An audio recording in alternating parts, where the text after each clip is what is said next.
মুসলমান ভাইদেরকে সালাম। আপনারা ভোট দিতে দিতে এতই ভোট দিচ্ছেন যে আমার এমপি বানাই ফেলছেন।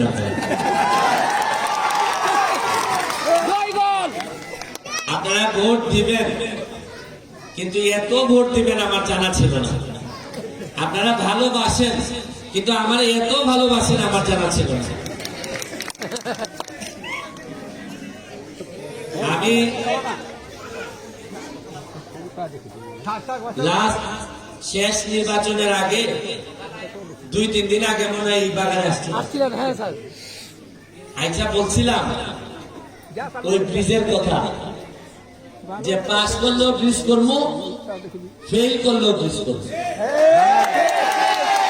এখন তো পাস করে গেছি।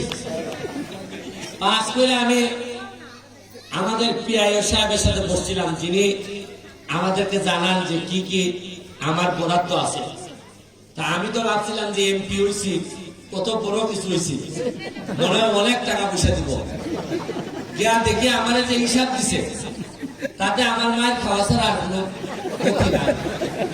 1 কোটি টাকা দিব 1 বছরে, আর একটা রাস্তার কাজ করাইলে তো লাগে 2 কোটি। একটা ব্রিজ যদি আমি করাই, প্রতি বছর 2-3 বছরে দেখা যায় 3টা কি 4টা ব্রিজ দেয়, গার্ডার ব্রিজ বলে। এক একটা ব্রিজে অনেক টাকা খরচ হয়। 4টা ব্রিজ বা 5টা ব্রিজ দেয় কিনা চেয়ারম্যান সাহেব আছে, এগুলো জানে। কিন্তু আমার এলাকায় ব্রিজ লাগে মিনিমাম 70টা। ধরেন দেওয়ান দিয়ে একটা ব্রিজ বানাইলাম, এখন লস্করপুরে কয় আরো একটা লাগে, কাবাই এরা কয় এরা একটা লাগে। তাহলে আপনার এই দিকের বাগান গুলার কথা বললাম, জামটিলা এরার কোনো স্কুলই নাই। আপনার আছে একজন স্যার, আছে না একজন, কিন্তু এরার কোনো স্কুলই নাই। 24টা চা বাগান আমার ধরাই দেওয়া হয়েছে, যে এই চা বাগানের মানুষের ভাগ্য তুমি বদলাইবা। আমি কিন্তু আপনাদেরকে বলছিলাম যে আপনারা ভোট যদি নাও দেন, তাও আপনাদের সাথ আমি ছাড়বো না। এখন 24টা চা বাগান সোনারঘাট মাধবপুর, সোনারঘাটের 17টা, আর সম্ভবত 5টা হইল গিয়া মাধবপুরে। যে টাকা দিছে, যে ক্ষমতা আমাদের দেওয়া হয়েছে, এই ক্ষমতায় 24টার মধ্যে 4টা বাগান আমি ঠিক মতো করতে পারবো না, সন্দেহ আছে। এখন আমি বুঝছি যে এমপিরা কেনে বছরের পর বছর একবার আসে, কারণ দেখছে যে কামই যেহেতু করতে আসতাম, এই বছরের মধ্যে 2-3 বার আইলে দুর্গা পূজা এরা ব্যস্ত থাকে। দুর্গা পূজা কি জয় হইগুলা বললে বলে চলে যাওয়া যায়। দুর্গা পূজা আইলে সুবিধা কি, আপনারা থাকেন পূজার মধ্যে ব্যস্ত, এই সময় এত ব্রিজ রাস্তা এগুলা মনে থাকে না। তখন মনে হয় যে আনন্দ করো। আর এমপি সাহেব মনে করে যে একটা সময় দুর্গা পূজায় কোনো আসলাম তো দুর্গা পূজা, এর লেগে আর কাজ করার লাগে না। কিন্তু আমি তো পশ্চিম বিপদ, আমি তো এই জিনিস না। আমারে আপনারা এত ভালোবাসার সন্তান, যে বহুত আমার কাছে মনে হয়েছে আমার মা 4টা মেয়ে হয়েছিল আমার আগে, এরপরে আমার ভাই হয়েছে। একটা ছেলের জন্য খুব কষ্ট করছে আমার মা, যে একটা ছেলে যদি হয়, শেষ পর্যন্ত আমি হয়েছি। আমার মনে হয়েছে আপনাদেরও অনেক নেতা আসার পর শেষ একটা সন্তান ব্যারিস্টার সমাজে এমপি হিসাবে জন্ম দিচ্ছে। সুতরাং এই সন্তানের উপর তো আপনাদের অধিকার বেশি, আগ্রহ বেশি, এবং আপনারা বিশ্বাস করেন যে এই ছেলেটা কিছু না কিছু করবে। আমি এখন দেখছি যে আমার সামনে পথ আছে 2টা। এমপি হিসাবে যা টাকা দিব, এই টাকা দিয়ে আমার বেশি কিছু করা সম্ভব না। এই যে ব্রিজের কথা বললেন, এইটাও বানানো সম্ভব না, কারণ ওই সয়েল টেস্ট, এই টেস্ট তদবির ঢাকা এখনো অনেক বাকি। কবে যে ব্রিজ বানাইতে পারবো যদি সরকারি ভাবে বানায়, এটা আমি বলতে পারবো না। এমন হইতে পারে 3 বছরও লাগতে পারে। আমি এখন চিন্তা করছি, নির্বাচনের আগে, এমপি হওয়ার আগে আমি 49টা ব্রিজ বানাইছি। আমি ভাবছিলাম যে এমপি হওয়ার পর আর মনে হয় আমার নিজের টাকা লাগবে না, সরকারের টাকায় সব করতে পারবে। এখন দেখছি এটা আর সম্ভব না। এই জন্য আমি সিদ্ধান্ত নিচ্ছি, আমি তো ব্যারিস্টার না, ব্যারিস্টার সুমন ভাই হিসাবে যে জানেন আমার নিজের কিছু ইনকাম আছে, প্রতি সপ্তাহে যে আমি কোর্টে যাই আমার অনেক টাকা ইনকাম হয়। এই টাকাটা আমার চিন্তা করছিলাম বউ বাচ্চার জন্য খরচ করবো। এখন দেখছি এমপি যে তো বানাই বলছেন, আমার বউরও বলছি যে এই জামাই আর বেশি দিন পাইতে হয় না। কারণ এত মানুষ আমারে ভোট দিচ্ছে, আমার বউ কিন্তু আমারে ভোট দেয় না, কারণ তার ভোট চুনার কাছে আসেই নেই। আমি আমার বউরে বলছি তোমার তো ভোটই নাই, ভোট দেও নাই, বরং যারা ভোট দিচ্ছে এরাই এখন টাকা দিলে তোমার আমি দিতে জান পাচ্ছে। আমার বউ আমেরিকা থাকে, সে আর আমার জানায় না টাকা পয়সা করছে, সে নিজেই এখানে অনেক টাকা ইনকাম করে, জানটা পাচ্ছে নি আমার। এখন আমি যা ইনকাম করব, আমি ধন্যবাদ জানাচ্ছি আমাদের ম্যানেজার সাহেবকে, এই জেনারেল রিয়াজ সাহেব। আচ্ছা, উনি তো আমার বাবার সাথে আসলে আমি সুনীলদা প্রতিক্রিয়া থিয়েটারের কথা এত আগে থেকে শুনছি, এই প্রথম ওনাদের দাওয়াতে আসা। এখানে আমাদের জাপানি মালিক বাড়ি, উনি জাপানি একটা কোম্পানি এখানে নিয়ে আসছেন বাংলাদেশে। এখানে আমাদের চেয়ারম্যান সাহেব আমার খুব কাছের ওয়াইফ ভাই, এখানে আমাদের মেম্বার সাহেব মেম্বার, আরো 2 মেম্বার এখানে আছে। আপনাদেরকে ধন্যবাদ জানাই। এখন আসেন কাজের কথায় আসেন। আমি নিজাম চৌধুরীর বলে যাচ্ছি আগামী 3 মাসের মধ্যে আমার কাছ থেকে টাকা নিয়ে ব্যক্তি বান্ধবের টাকা নিয়ে ব্রিজটা শেষ করে দিবা। তোমাদের এই ব্রিজটা বেশি দিন হয়তো এমপি থাকবো না, বেশি দিন হয়তো বাঁচতে নাও পারি, যতদিন বাঁচতেছি তত তাড়াতাড়ি চাইতেছি আমি এমপি হিসাবে না, আমি আপনাদের ভাই হিসাবে হোক, ব্যারিস্টার সুমন হিসাবে হোক, বাকি জীবনটা আপনাদের হৃদয় থেকে আমি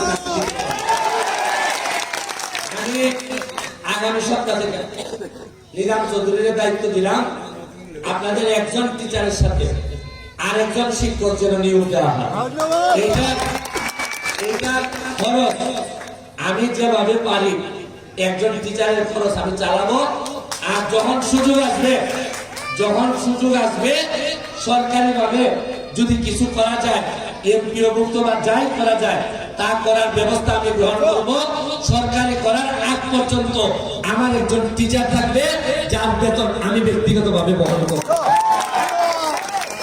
আমার আশ্চর্য লাগছে 350 ছাত্র পড়ে আর স্যার মাত্র একজন, এইটা আমি কোনোভাবে মেনে নিতে পারি না। আমি যদি আগেই জানতাম তাও মানে একজন টিচারের ব্যবস্থা করতাম। আপনারা কথা বলবেন, চা বাগানের মানুষ আকাশে তুলবেন, আর মাটিতে 350 জন্য একজন শিক্ষক দিবেন, এটা হইতে পারে না। আমি বলে মজা মানে মজা ভাই, আর চা বাগানের ভাই বোনরা খালি বইটা ভাই বইটা ভাই, এটা আর হবে না। এইবার মজা মারবে চা বাগানের ভাই বোনরা, আর বইটা পাবো আমরা। নেতা বানিয়েছেন না? আরেকটা জিনিস শুনেন, রাস্তার কথাটা সরকারি ভাবে করা লাগবে। রাস্তা পারবো না আমি আমার নিজের টাকাতে, যে রাস্তা দুটার কথা বলছেন, আমি আগে প্লেয়ারের সাথে বসে, চেয়ারম্যান সাহেব আছেন, নিজাম চৌধুরী আছে, তাদের সাথে বসে কোন রাস্তাটা করলে আগে আপনাদের ভালো হবে এই রাস্তাটাই আমি করে দেব। তবে মনে রাখেন, রাস্তা ঘাটের কথা বলছেন তো, এমন জায়গায় নিয়ে যাবো আপনাদেরকে আগামী 5 বছর পরে সৃষ্টিকর্তা যেন আমার এমন জায়গায় নিয়ে যায়, আমি আর ভোট চাইতে আসবো না, খুশি হয়ে আমার বাসায় ভোট নাও আমার বাড়ি থেকে আপনারা আশীর্বাদ করে আসবেন। আমি অত জন্মাই নাই, চা বাগানের কোন শ্রমিকের পেটে আমি জন্মাই নাই, তবে আমি এমন কাজ করবো আপনারা বিশ্বাস করবেন আমি আপনাদের ছেলে, আপনাদের ছেলে। কারণ যে সম্মান আমারে আপনারা দিচ্ছেন, নৌকারে ভোট না দিয়ে আপনারা আমারে দিচ্ছেন, 50 বছরে আপনারা আমারে দিচ্ছেন, এই ঋণ কোনোদিন শোধ হবার না। চেষ্টা করবো শেষ রক্তবিন্দু পর্যন্ত আপনাদেরকে যেভাবে পারি খুশি করে এই ঋণ পরিশোধ করার চেষ্টা করবো। আপনাদের যা সমস্যা আছে আমারে নোট করবেন। আমার কোনো এপিএস নাই, পিএস নাই, সরাসরি সুমন ভাইয়ের কাছে যাবেন, গিয়ে বলবেন সুমন ভাই আমার এই সমস্যা। আরে কিছু করতে পারি না পারি, সমস্যার কথাটা শুনতে তো পারবো না। আপনাদের কাছে আছে বলবো হয়তো পারি নাই দিদি, তাও তো আপনাদের কাছে আসবে। আর একদিনই ঘেরে বক্তব্য দেওয়া গেল, কি না রুমা, তার কথাবার্তা আমার এত ভালো লাগছে, আমার কাছে মনে হয়েছে আর 10 বছর পাইলে রুমার কাছে এমপিগিরি সাইড আমার যেতে হইবে। আমি খুশি হইব রুমার ছেলে বা রুমার মেয়ে যেদিন বড় হয় আমারে বলবে আমি পড়াশোনা করে বড় হয়েছি ব্যারিস্টার, এবার তুমি যাও, এইবার নৌকা মার্কায় আমি এই এলাকার এমপি হইব। এদিন আমি সবচেয়ে বেশি খুশি হইব যেদিন চা বাগানের ছেলে মেয়ে এসে বলবে বহুত হয়েছে, এবার যাও, এবার বঙ্গবন্ধুর আমরা ধারণ করবো, এবার আমি নৌকাতে দাঁড়াইব। আপনার পড়াশোনা করা লাগবে, পড়াশোনা ছাড়া আমাদের কোনো পথ নাই। আমি আপনাদেরকে আবারও বলি, পড়াশোনার জন্য যা লাগে আমি ব্যারিস্টার সুমন ভাই আছি। আর যে বাচ্চার বাবা নাই মনে রাখবেন এই বাচ্চার জন্য ব্যারিস্টার সুমন ভাই আছে। যে বাচ্চার মা নাই শুধু বাবা আছে, মনে রাখবেন এই বাচ্চার জন্য ব্যারিস্টার সুমন ভাই আছে।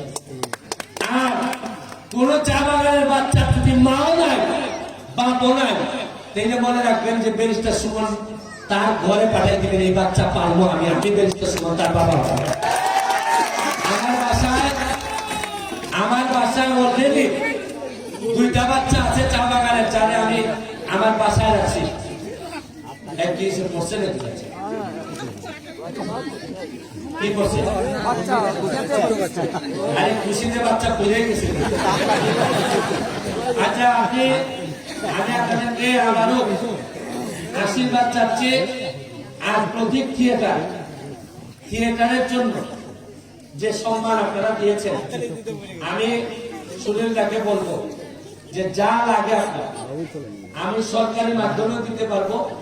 আপনার কি ডিমান্ড আছে, আপনারা সবাই বাঙালির জন্য চাইছেন, কিন্তু প্রতীক থিয়েটারের জন্য কেউ কিছু চান না, অথচ প্রতীক থিয়েটার আমাদের দাওয়াত দিয়ে আছে।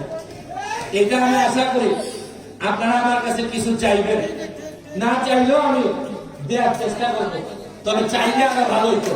আর আমি আমার কাছে যে কাবিটা কি কাবিটা মধ্যে কাবিটা কি কি জানে আছে, ইংলিশ না, এগুলাতে টাকা আছে, আর এই টাকাগুলো বেশিরভাগ বাইরে দেয় লোকজন। এবার আমি আইছি তো টাকা আর মারতে দিব না, আমি নিজে মাল বানাইতাম না, অন্য 2 নম্বর লোককে মাল বানাইতে দিতাম না। আমি কোন 2 নম্বর লোককে আশ্রয় প্রশ্রয় দিব না। আমি ব্যারিস্টার সুমন প্রয়োজনে আমি একটি রিসাইলে দিব, তারপরে 2 নম্বর লোককে পড়াশোনা করে আমার হাতকে শক্তিশালী করেন। আমি আপনাদেরকে নিয়ে বঙ্গবন্ধু সোনার বাংলা বানাইতে চাই এবং জননেত্রী শেখ হাসিনার কাছে একটা সুন্দর চুরাঘাট মাধবপুর উপহার দিতে চাই। আপনারা কিচ্ছু করা লাগবে না, খালি পড়াশোনাটা করান। বাচ্চাকে পড়াশোনার জন্য যা লাগে আমি ব্যারিস্টার সুমন দিব। আসেন আপনারা কথা বলে, কারণ আপনাদেরকে ঠকাইতে আপনারা আমাদের সাথে দূরত্ব তৈরি করে ফেলছেন। আপনারা ভাবেন যে আমরা মানুষ ভালো না, আমরা আপনাদেরকে কিছু করি না, কিন্তু এটা আর হবে না। আমি আপনাদের ভাই, আমি আপনাদের ছেলে, আমি আসছি। আর কিছু পারি না পারি হয়তো চলেই যাব, আবার হয়তো এমপি হবো না কোনদিন, তাও যতদিন আছি আপনাদের আত্মীয় হয়ে থাকতে চাই। এই কথা বলে মহান সৃষ্টিকর্তাকে সাক্ষী রেখে আপনাদের ভালো দেখে যেতে চাই। মৃত্যুর আগে, জন্মের পরে আমি যে দেওয়ান্তি দেখছি, মৃত্যুর আগে যে ভালো দেওয়ান্তি আমি রেখে দিতে চাই। এটা আমার আমি বিদায় নেওয়ার আগে আমার যে ফুটবল একাডেমি, তারা ফুটবল একাডেমি তারা আমার জন্য কাজ করছে। এই বাচ্চারা ভোট নাই, তাও সুমন ভাই করছে, এই জন্য 6টা বল নিয়ে এসেছি। দায়িত্বকে ভাগ করে দিবা কে? এই একাডেমির লোক তোর তুমি এখানে 6টা বল আছে, 60 জন দিবা। এই বল দিবাইনি পড়াশোনা করবাইনি না খালি করবার করবার এরা সবাই নিয়া এই ছয়টা বল দিবা এর কাছ থেকে দিবা বুঝলি না পয়সা দিব আমাদের বিচার দিবা চলে ঠিক আছে ভালো থাকবে জয় বাংলা জয় বঙ্গবন্ধু